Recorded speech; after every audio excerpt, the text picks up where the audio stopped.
दोस्तों, सबसे पहले मैं एक नौजवान होने के नाते भारतीय राष्ट्रीय कांग्रेस की जो मौजूदा स्टीयरिंग कमेटी है उसने जो संविधान में एक संशोधन किया है कि पार्टी प्रतिनिधित्व में हर एक स्तर पर 50 वर्ष से कम उम्र के व्यक्ति को 50% तक सीट जो आरक्षित किया गया है, मैं इस देश के नौजवानों के बिहाफ पर भारतीय राष्ट्रीय कांग्रेस को कोटि कोटि धन्यवाद करना चाहता हूं। दोस्तों, मैं समझता हूं कि ये एक महत्वपूर्ण रेजोल्यूशन है। महत्वपूर्ण रेजोल्यूशन इसलिए है कि आप सब जानते हैं कि भारत दुनिया का सबसे नौजवान देश है। दुनिया का हर 5वां नौजवान कोई ना कोई भारतीय है। ऐसे वक्त में देश की दशा क्या होगी, देश की राजनीति क्या होगी, समाज का स्वरूप क्या होगा और हमारे आने वाले भविष्य का मुस्तकबिल क्या होगा, इसको इस देश का नौजवान तय करेंगे। कांग्रेस पार्टी ने इस बदलाव को महसूस किया है, उसके लिए हम अपने वरिष्ठ नेतृत्व को बहुत बहुत धन्यवाद देना चाहते हैं। दोस्तों, आज जब रायपुर में देश की सबसे पुरानी पार्टी उसका 50वां महाधिवेशन हो रहा है, तो हमारे सामने कुछ महत्वपूर्ण सवाल हैं और उन्हीं महत्वपूर्ण सवालों पर चर्चा करने के लिए यह हमारा डिस्कशन हो रहा है, यह प्लेनरी सेशन हो रहा है। और यहां मैं आपके बीच मौजूद हूं हमारे देश के इकोनॉमिक, आर्थिक और राजनीतिक रेजोल्यूशन क्या होना चाहिए उसके संबंध में कुछ बातें रखने के लिए। सबसे पहली बात तो हमको यह समझना चाहिए, देश की अर्थव्यवस्था देश के लोगों को नजरअंदाज करके नहीं चल सकती है। कोई भी ऐसी आर्थिक नीति जिसमें देश के लोगों को नजरअंदाज किया गया है, वो आर्थिक नीति देश की आर्थिक नीति नहीं हो सकती है। और आज हम जिस मोड़ पर खड़े हैं, हम देख रहे हैं कि नारा देश का लगाया जाता है, नाम देश का लिया जाता है और तिजोरियां दोस्त की भरी जाती है। ऐसी आर्थिक नीतियां आज इस देश के अंदर लाई जा रही है। मेरा एक सीधा सवाल है इस देश के हुक्मरानों से, कांग्रेस पार्टी का एक आम कार्यकर्ता होने के चलते, कि ऐसी कौन सी ऐसी नीति है कि देश गरीब हो रहा है।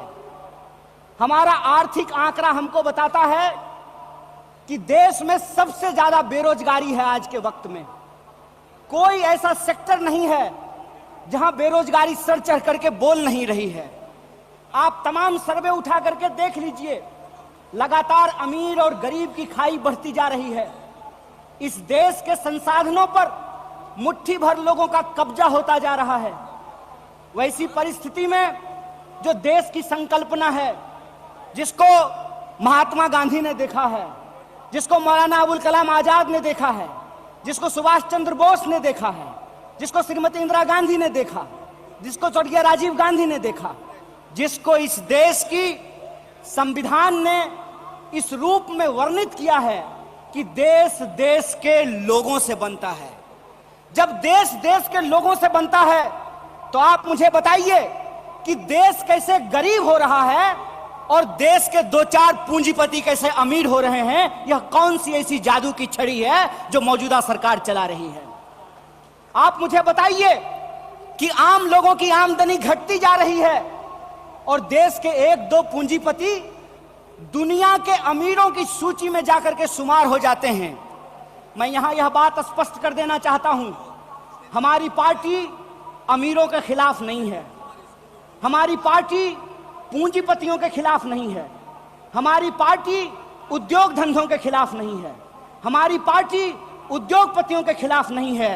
लेकिन हम ऐसा देश नहीं चाहते हैं जहां आम लोगों के पास रोटी नहीं हो और प्रधानमंत्री के पास चलने के लिए 8,500 करोड़ का विमान हो।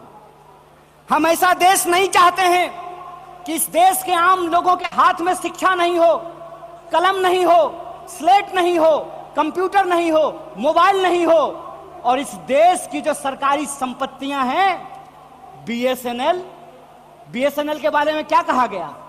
बीएसएनएल के बारे में कहा गया, बीएसएनएल का मतलब होता है भाई साहब नहीं लगेगा।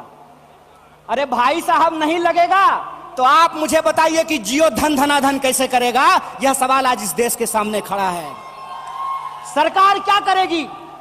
यह सवाल मैं पूछना चाहता हूं इस देश के नीति निर्माताओं से कि अगर एयर इंडिया नहीं होगा, जब देश में नहीं होगा एयर इंडिया, तो आप बताइए क्या करेंगे ज्योतिरादित्य सिंधिया? जब एयर इंडिया नहीं होगा, जब रेलवे नहीं होगा, जब बीएसएनएल नहीं होगा, तो मैं कहता हूं कि इस देश में मंत्री की क्या जरूरत है? जब देश में जनता नहीं होगी तो फिर इस देश में सरकार की क्या जरूरत है? जब देश में स्कूल नहीं होगा, अस्पताल नहीं होंगे, सड़कें नहीं होंगी, तो आप मुझे बताइए कि फिर संसद की क्या जरूरत है? इस देश की जो पूरी की पूरी संकल्पना है, उस संकल्पना को आज एक बार फिर से कांग्रेस के राष्ट्रीय महाधिवेशन में पुनर्विचारित करने की जरूरत है। देश का मतलब होता है देश में रहने वाले लोग। डीडी नेशनल पर एक कार्यक्रम आया करता था, नेहरू जी की किताब है discovery of India. Discovery of India के एपिसोड में नेहरू जी आम लोगों से पूछते हैं कि बताइए कौन है भारत माता? किसको भारत माता कहते हैं? भारत माता इस देश में रहने वाले लोग हैं। जब हम भारत माता की जय बोलते हैं तो भारत माता की जय बोलने का मतलब है इस देश के 140 करोड़ लोगों की जय। और 140 करोड़ लोगों की जय का मतलब है कि 140 करोड़ लोगों के हाथ में पढ़ाई हो, 140 करोड़ लोगों के हाथ में काम हो, 140 करोड़ लोगों के लिए रोजगार की व्यवस्था हो, 140 करोड़ लोगों के लिए इलाज की व्यवस्था हो, 140 करोड़ लोगों के लिए चलने के लिए सड़कें हो, गाड़ियां हो, रेलवे हो, हवाई जहाज हो। और आपने देखा कि देश में कुछ लोग लोकतंत्र को अपनी बपौती समझ लिए हैं। अभी जब मैं हवाई जहाज की बात कर रहा था तो मुझे दिल्ली एयरपोर्ट याद आ गया। दिल्ली एयरपोर्ट पे भारी जो है सिक्योरिटी फोर्स आई थी हमारे एक नेता को गिरफ्तार करने के लिए। तो मैं दिल्ली में बैठे हुए हुक्मरानों को इस महाधिवेशन के माध्यम से कहना चाहता हूं, आपको मालूम नहीं है भारतीय राष्ट्रीय कांग्रेस का इतिहास। आपके पुरखों ने जिन अंग्रेजों की चापलूसी की थी, उन अंग्रेजों से लड़ करके हमने इस देश को आजादी दिलाई। इस बात को याद रखिएगा। ना आपके जेल से डरेंगे, ना आपके मुकदमे से डरेंगे, ना आपकी लाठियों से डरेंगे, ना आपकी गोलियों से डरेंगे। भारतीय राष्ट्रीय कांग्रेस इस देश की पार्टी है और इस देश के हकूक के लिए लड़ती रहेगी। इस बात को याद रखिएगा। और आज के समय में जो आर्थिक लूट की नीतियां चल रही हैं कि प्राइवेटाइजेशन ऑफ प्रॉफिट और सोशलाइजेशन ऑफ लॉस, फायदा होगा तो अदानी का और नुकसान होगा तो एलआईसी का, ये हम नहीं चलने देंगे। इस बात को आप याद रखिएगा। फायदा होगा तो प्रधानमंत्री जी के दोस्त का और नुकसान होगा तो इस देश के आम लोगों का पैसा जो एसबीआई में पड़ा हुआ है उसका, ये हम नहीं चलने देंगे। इस बात को याद रखिएगा। इसीलिए हमारा पॉलिटिकल और इकोनॉमिक रेजोल्यूशन ये है कि भारतीय राष्ट्रीय कांग्रेस इंडियन कॉन्स्टिट्यूशन का सेफ गार्ड है। हम इंडियन कॉन्स्टिट्यूशन के पहरेदार हैं, हम इंडियन कॉन्स्टिट्यूशन के असली चौकीदार हैं। इस बात को याद रखिएगा। और इंडियन कॉन्स्टिट्यूशन इस बात को रिजॉल्व करता है, we the people of India.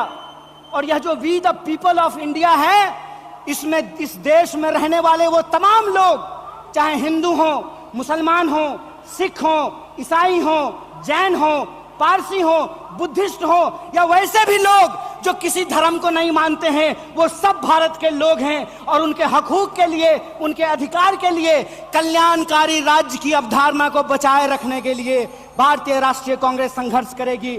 और यही जो पॉलिटिकल रेजोल्यूशन है कि हम देश के लोगों के बुनियादी सवालों के लिए, रोजी रोटी, कपड़ा, मकान, शिक्षा, स्वास्थ्य, सड़क, बिजली, पानी और इस देश के संविधान के लिए संघर्ष करते रहेंगे। इसी आशा और उम्मीद के साथ आप तमाम सम्मानित मंच और आप तमाम प्रतिनिधियों का एक बार पुनः स्वागत करते अपनी बात को खत्म करूंगा। शुक्रिया। इनकलाब जिंदाबाद। जय हिंद, जय भारत, जय कांग्रेस।